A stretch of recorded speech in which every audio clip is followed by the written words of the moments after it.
इस पार्ट में हम पढ़ेंगे यूकारियोटिक सेल के बारे में। यूकारियोटिक सेल वो सेल्स होते हैं जिनके पास ट्रू न्यूक्लियस प्रेजेंट होता है। ट्रू न्यूक्लियस मतलब ऐसा न्यूक्लियस जिसके ऊपर एक वेल डिफाइंड न्यूक्लियर मेम्ब्रेन भी प्रेजेंट हो। ओके, सो यूकारियोटिक सेल्स की कैरेक्टरिस्टिक्स कुछ पढ़ेंगे। यूकारियोटिक सेल में जो सेल मेम्ब्रेन होता है वो तीन चीज़ों से बना होता है: प्रोटीन्स, लिपिड्स और कार्बोहाइड्रेट्स। ओके, प्रोटीन्स और लिपिड्स को एक साथ मिला के क्या बोलते हैं? लिपिड्स में स्पेशली फॉस्फोलिपिड्स। ओके, सो यूकारियोटिक सेल में जो सेल मेम्ब्रेन होता है वो तीन चीज़ों से बना होता है: प्रोटीन, लिपिड्स और कार्बोहाइड्रेट्स।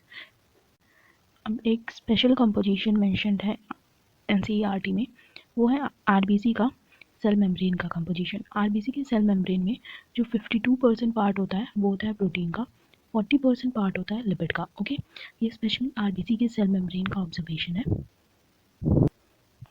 सो आरबीसी के सेल मेम्ब्रेन का कंपोजिशन में प्रोटीन का 52% होता है, लिपिड का 40% होता है। नेक्स्ट पॉइंट है मेम्ब्रेन प्रोटीन्स। मेम्ब्रेन प्रोटीन्स जो यूकारियोट्स में होते हैं वो दो तरह के होते हैं, मतलब दो जगह पे प्रेजेंट होते हैं।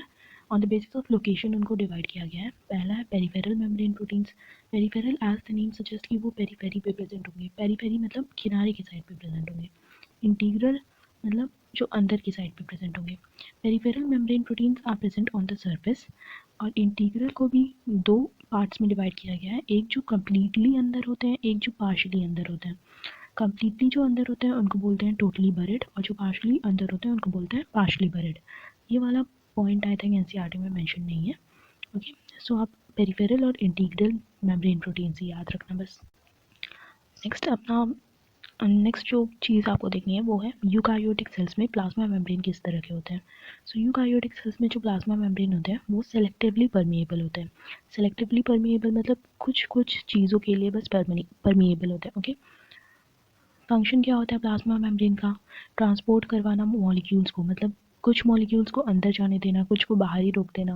ओके, अब प्लाज्मा मेम्ब्रेन से जो ट्रांसपोर्ट होता है वो दो तरह का होता है। एक या तो पैसिव ट्रांसपोर्ट होता है, एक या फिर एक्टिव ट्रांसपोर्ट होता है। पैसिव ट्रांसपोर्ट में एनर्जी का रिक्वायरमेंट नहीं होता है, एक्टिव ट्रांसपोर्ट में एनर्जी का रिक्वायरमेंट होता है। ओके, पैसिव ट्रांसपोर्ट में जो मेजर ट्रांसपोर्ट होता है वो डिफ्यूजन के थ्रू होता है। डिफ्यूजन के थ्रू पैसिव ट्रांसपोर्ट में क्या क्या मतलब ट्रांसपोर्ट हो पाता है? या तो न्यूट्रल सॉल्यूट्स हो पाते हैं ट्रांसपोर्ट, या फिर वाटर। ओके, सो वाटर की डिफ्यूजन के लिए स्पेशल टर्म हम यूज़ करते हैं, वो क्या होता है? ऑस्मोसिस। ओके, सो पैसिव ट्रांसपोर्ट के द्वारा क्या क्या ट्रांसपोर्ट हो सकता है? न्यूट्रल सॉल्यूट्स ट्रांसपोर्ट हो सकते हैं डिफ्यूजन से, और ऑस्मोसिस से वाटर ट्रांसपोर्ट होता है। नेक्स्ट है एक्टिव ट्रांसपोर्ट। एक्टिव ट्रांसपोर्ट में एनर्जी रिक्वायर्ड होगी, तो वो मॉलिक्यूल्स ट्रांसफ़र होंगे जो ट्रांसपोर्ट करना डिफ़िकल्ट होगा।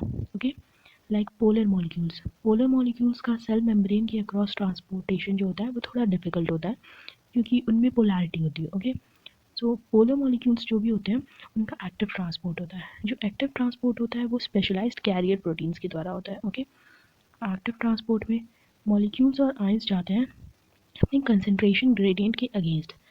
कंसंट्रेशन ग्रेडियंट के अगेंस्ट मतलब किसी भी मॉलिक्यूल का कंसंट्रेशन कहीं पे कम है और कहीं पे ज़्यादा है, तो नॉर्मल कंडीशंस में जो ज़्यादा वाले से कम की तरफ जाना चाहिए उसको नॉर्मल कंडीशंस में। लेकिन यहाँ पे एनर्जी का यूज़ होके वो उल्टी डायरेक्शन में जा रहा है। ओके,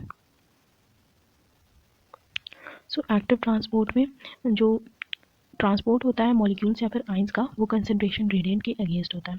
इसका एक फेमस एग्जांपल है सोडियम पोटाशियम पंप, जो कि बॉडी के न्यूरल सेल के पोलैरिटी को मेंटेन करने में हेल्प करती है। So next topic is fluid mosaic model. First lecture में मैंने बताया था कि fluid mosaic model was given by Singer and Nicolson. Okay, fluid mosaic model जो होता है वो प्लाज्मा मेम्ब्रेन का मॉडल होता है। प्लाज्मा मेम्ब्रेन की फंक्शनिंग को समझने के लिए कि कैसा वो स्ट्रक्चर है, कैसे फंक्शन करता है, कैसे उसमें ट्रांसपोर्ट होता है, इस सब को समझने के लिए एक स्पेशल मॉडल बनाया गया, उसको बोलते हैं fluid mosaic model. This model was given by Singer and Nicolson in 1972। Okay, fluid mosaic model says that plasma membrane जो होता है वो कॉसी फ्लूइड नेचर का होता है। उसका नेचर क्या होता है? Quasi fluid. कॉसी फ्लूइड मतलब सेमी फ्लूइड, कॉसी मतलब हाफ, कॉसी मतलब सेमी। ओके, सो फ्लूइड मोज़ैक मॉडल के अकॉर्डिंग प्लाज्मा मेम्ब्रेन का जो नेचर होता है वो कॉसी फ्लूइड नेचर का होता है, मतलब सेमी सॉलिड या फिर सेमी फ्लूइड। ओके, और ये नेचर प्लाज्मा मेम्ब्रेन का उसके लिपिड्स की वजह से होता है। लिपिड्स जो होते हैं वो लेटरल मूवमेंट में हेल्प करते हैं। ये प्रोटीन्स का जो होता है प्लाज्मा मेम्ब्रेन में प्रोटीन्स का लेटरल मूवमेंट होता है। ओके, सो जो कॉजी फ्लूइड नेचर होता है प्लाज्मा मेम्ब्रेन का वो लिपिड्स की वजह से होता है, और ये कॉजी फ्लूइड नेचर हेल्प करता है प्रोटीन्स के लेटरल मूवमेंट में। ओके, लेटरल मूवमेंट ये क्या करता है, ये फ्लूइडिटी मेंटेन करने में हेल्प करता है मेम्ब्रेन में। ओके, नेक्स्ट है एंडोमेम्ब्रेन सिस्टम। एंडोमेम्ब्रेन सिस्टम क्या होते हैं, ये सारे सिंगल मेम्ब्रेन बाउंड ऑर्गेनेल्स हैं। सो एंडोमेम्ब्रेन सिस्टम में जितने भी ऑर्गेनेल्स होते हैं वो सारे सिंगल मेम्ब्रेन बाउंड ऑर्गेनेल्स हैं, और इनकी जो फंक्शनिंग होती है वो आपस में एक दूसरे से किसी ना किसी तरीके से जुड़ी होती है। ओके, इसको आगे समझेंगे कि वो कैसे जुड़ी होती है। एंडोमेम्ब्रेन सिस्टम में 4 ऑर्गेनेल्स हैं।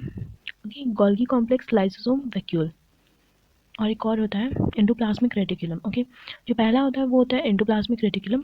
यहाँ पे एंडोप्लाज्मिक रेटिकुलम फर्स्ट पार्ट पे नहीं लिखा हुआ है, वो आप करेक्ट कर लेना। ओके, पहला होता है एंडोप्लाज्मिक रेटिकुलम, फिर गोल्गी कॉम्प्लेक्स, फिर लाइसोसोम, फिर वैक्यूल। ओके, सो एंडोमेम्ब्रेन सिस्टम का आप इसी ऑर्डर में याद रखोगे, endoplasmic reticulum, Golgi complex, lysosome, vacuole. Okay, पहला अपना ऑर्गेनेल है endoplasmic reticulum. Okay, endoplasmic reticulum क्या होता है, एक नेटवर्क होता है। नेटवर्क मतलब जाल जैसा बिछा हुआ होता है वो टिनी ट्यूब्यूलर स्ट्रक्चर्स का। ओके, और जो कि साइटोप्लाज्म में स्कैटर्ड होते हैं। ओके, टिनी ट्यूब्यूलर स्ट्रक्चर्स का नेटवर्क होता है जो कि साइटोप्लाज्म में बिछे हुए रहते हैं। बेसिक डेफिनेशन इसकी यही हो गई।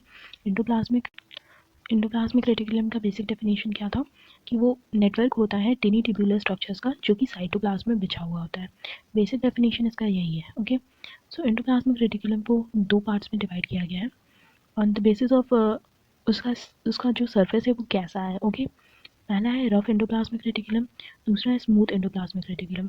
अब नॉर्मली पहले सारे एंडोप्लाज्मिक रेटिकुलम स्मूथ रहते हैं, पर कुछ पे जो होता है वो राइबोसोम्स अटैच हो जाते हैं। ओके, सो इस राइबोसोम की अटैचमेंट की वजह से उनका जो अपीयरेंस हो जाता है वो रफ हो जाता है। ओके, सो रफ एंडोप्लाज्मिक रेटिकुलम में राइबोसोम्स प्रेजेंट होंगे, स्मूथ एंडोप्लाज्मिक रेटिकुलम में राइबोसोम्स एब्सेंट होंगे।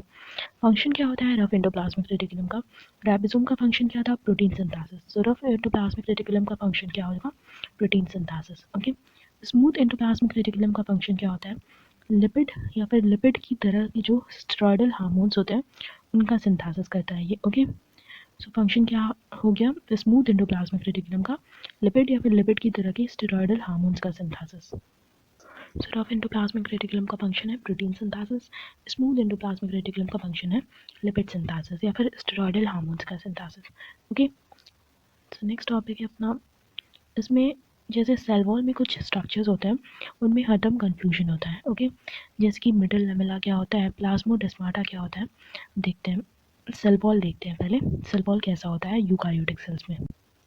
सो यूकारियोटिक सेल वॉल के बारे में पढ़ते हैं। यूकारियोटिक सेल वॉल जो होता है वो नॉन लिविंग स्ट्रक्चर होता है। ओके, नॉन लिविंग होता है और रिजिड होता है। यूकारियोटिक सेल वॉल को दो पार्ट में डिवाइड कर सकते हैं।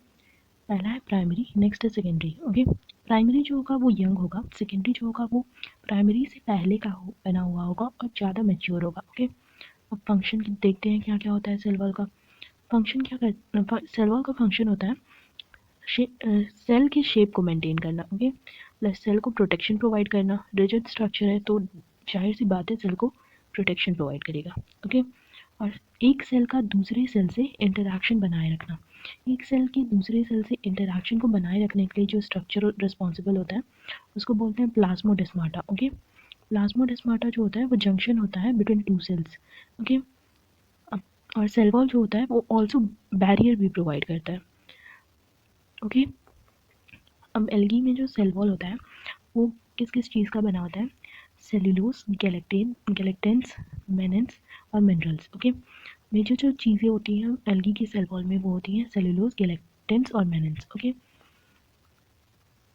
प्लांट का जो सेल वॉल होता है वो किस किस चीज़ से बना होता है, वो सेल्यूलोज, हेमी सेल्यूलोज, पैक्टिन्स और प्रोटीन से बना होता है। ओके, सो आप देख सकते हैं कि एल्गी और प्लांट का सेल वॉल किस कंपोजिशन में डिफर करता है। ओके, एल्गी की सेल वॉल में क्या होता है सेलुलोज, गैलेक्टेंस और मेनेंस।